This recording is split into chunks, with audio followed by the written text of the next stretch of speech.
সালাম আলাইকুম everyone. So Carlo, Don Carlo ব্রাজিলে চলে আসছে ফাইনালি। অ্যান্ড আজকে সেই স্কোয়াড ঘোষণা করছে। আম কার্লো ক্লাবে গিয়ে জিতার কিছু বাকি আছে আর?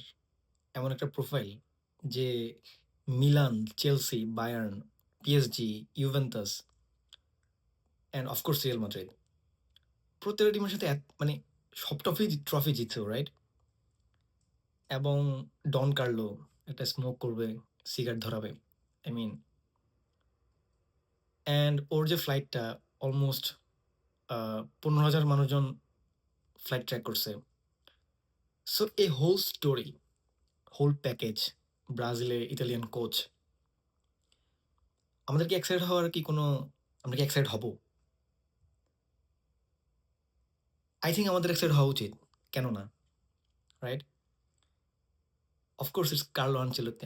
আমি কখনো কার্লোর মানে ওরকম ফ্যান ছিলাম না। The only thing I like about him is like he is super good at man management.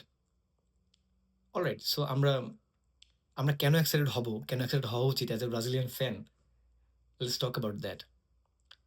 First thing হচ্ছে স্কোয়াড। ব্রাজিলের মেইন প্রবলেমটা কোথায়? ব্রাজিল আর্জেন্টিনার সাথে যে বাজেভাবে হারছে, 4-1 ছিল। Correct me if I wrong.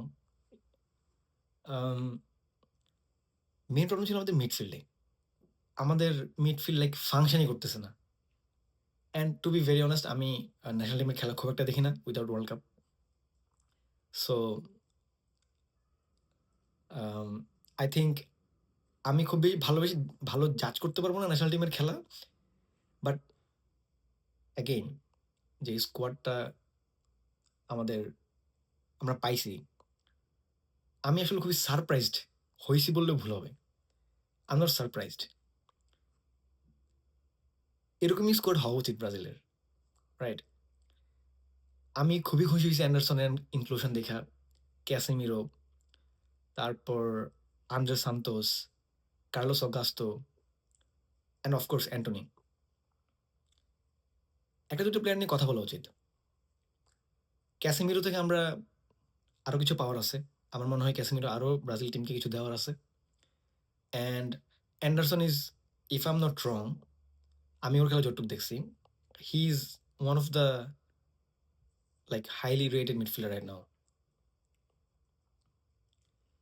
He is like, ও 6-এ খেলতে পারে, আই থিঙ্ক ও 8-ও খেলতে পারে। ঠিক আছে? It's not a problem. So